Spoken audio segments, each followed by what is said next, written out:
Bonjour tout le monde, j'espère que vous allez bien. Je vous prépare un tirage de nouvelle lune.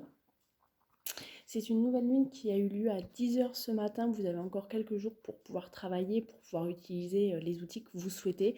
Je vous rappelle que vous pouvez trouver sur mes différents réseaux sociaux une vidéo qui vous explique comment réaliser un chèque d'abondance, donc parfait à faire pour la nouvelle lune. Cette nouvelle lune, elle a lieu en Poisson, c'est la dernière de l'année zodiacale et c'est l'occasion de faire le bilan en fait de cette année. Vous savez, je crois que c'est le Saiyan qui chante et le temps passe, passe, beaucoup de choses ont changé.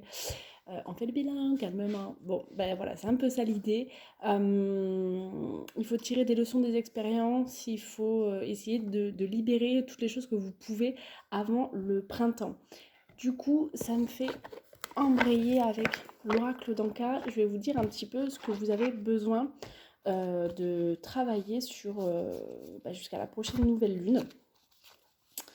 Je vais pas, comme j'ai pas beaucoup de temps, je vais couper la vidéo, le temps de mélanger. Vous savez que d'habitude, je mélange devant vous, mais bon là, pas trop le temps. Ça a sauté très très vite. Donc, au niveau de la blessure,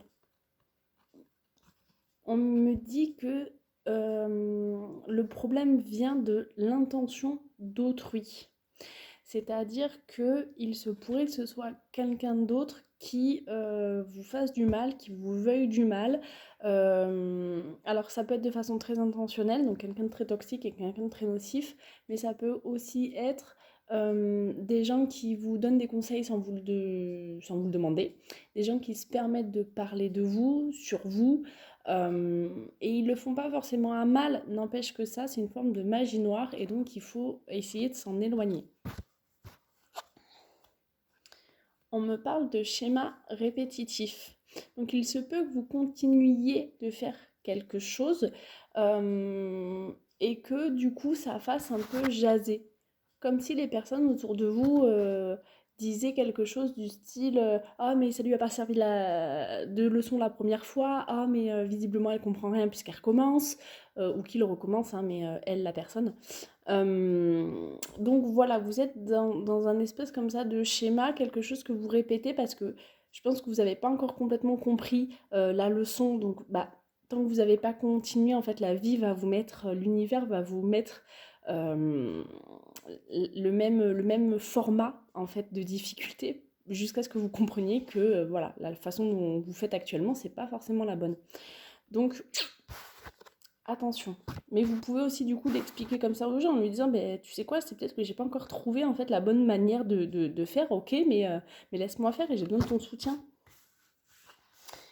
Pour vous aider, vous pouvez faire des exercices au niveau du pardon. Donc vous pouvez faire une lettre, que ce soit à vous-même ou à quelqu'un d'autre. Vous pouvez voilà, demander pardon à l'univers aussi, ça c'est une bonne chose.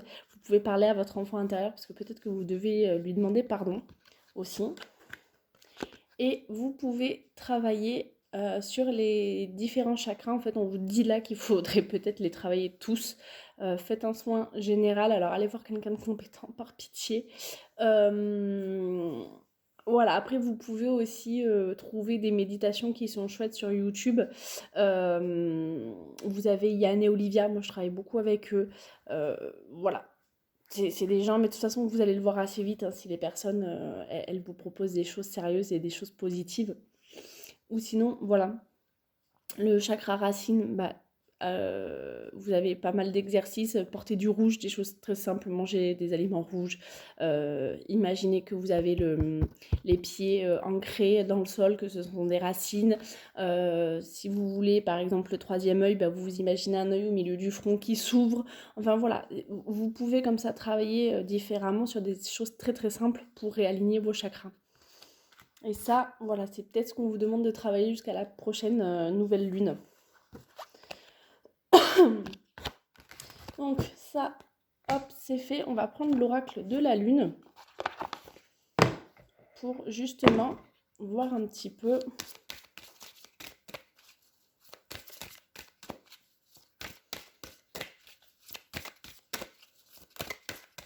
je vais couper. Ça tombe pas, donc on va aller les chercher. Je vais en prendre 3. Une. Allez, je coupe. 2. On a un petit coup de mélange. Et 3. Ah bah voilà, la carte de la sagesse. Donc ça tombe très bien pour faire le bilan justement de cette année, des derniers 12 mois. Donc voilà, la sagesse, ça va être de prendre de la hauteur, pardon. Vous voyez, elle est sur une barque. Donc elle est sur une barque, donc elle s'éloigne. Elle est dans une forme d'apprentissage, elle se cultive, elle lit, elle apprend, la fille hein, sur la barque. Donc elle a besoin en fait de, de, de, de s'éduquer, entre guillemets, euh, pour... Et ça l'aide en fait à prendre de la hauteur, de la distance, et ça l'aide à avoir cette fameuse forme de sagesse. En fait, plus elle se cultive, plus elle apprend des choses sur la vie, sur elle-même, et donc voilà, ça lui permet de gagner en apprentissage et en maturité, en sagesse. On me parle aussi de discernement. C'est assez lié, d'ailleurs, hein. C'est aussi parce que vous saurez faire preuve de sagesse que vous saurez faire preuve de discernement. Parce que la sagesse, c'est aussi savoir se remettre en question, c'est aussi savoir voilà, qu'il y a des choses qu'on peut faire qui ne sont pas toujours faciles, qui sont pas toujours qui peuvent être maladroites, voilà. Et donc c'est ça aussi, c'est savoir reconnaître ses torts, savoir reconnaître sa part d'ombre. Moi j'ai l'impression que cette nouvelle lune, elle va servir à ça, à reconnaître un petit peu sa part d'ombre et finalement à l'assumer d'une certaine façon. Et bien regardez, la 40, la carte des ténèbres. Donc c'est ça en fait, c'est qu'aujourd'hui peut-être que vous vous défendez trop de cette part d'ombre. On a tous des défauts, il n'y a pas de problème, mais c'est comme si vous les imposiez aux autres sans vous rendre compte de l'impact que ça a. Et c'est pas ça reconnaître ses défauts, c'est aussi savoir reconnaître que notre part d'ombre, nos défauts, ou ce qu'on ne sait pas faire, ou ce qu'on ne sait pas, eh bien ça influe sur les autres, forcément. Et, euh, et du coup, c'est peut-être ça aussi le pardon hein, qu'il faut travailler, comme on disait tout à l'heure. Et c'est peut-être ça aussi, du coup, l'alignement des chakras. C'est, oui, ok, vous avez des qualités, mais vous avez aussi des défauts. Et plutôt que de les imposer aux autres, apprenez à faire différemment. Moi, je vous donne un exemple très simple, je pense que vous allez comprendre. Dans mon boulot, on me reproche souvent d'être un peu cash, d'être un peu franche, et d'être maladroite. Je le fais pas intentionnellement, mais du coup, il peut m'arriver dans certaines conversations de dire, écoutez, je ne sais pas si je vais le dire comme il faut, mais si vous voulez, derrière, on le prendra et je m'en excuse si je suis maladroite. Voilà, en fait, je devance mon défaut et en général, ça passe beaucoup mieux parce que du coup, ça peut nous permettre de rediscuter en disant, ben voilà, je suis désolée, effectivement, j'ai peut-être pas employé le bon mot à ce moment-là. Voilà, ça peut être des exemples du coup.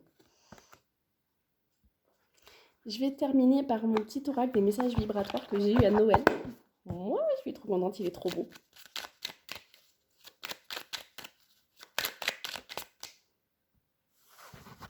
Cette carte à sauter, c'est la 555.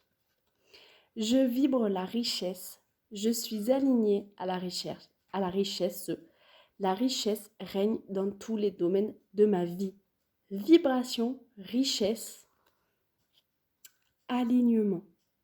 Je ne peux pas être plus claire. J'espère que ce tirage vous a plu. Si c'est le cas, vous vous abonnez à mes différents réseaux sociaux, vous likez et puis surtout vous partagez. Et si vous avez besoin d'une guidance personnalisée, n'hésitez pas à me contacter. Je vous embrasse.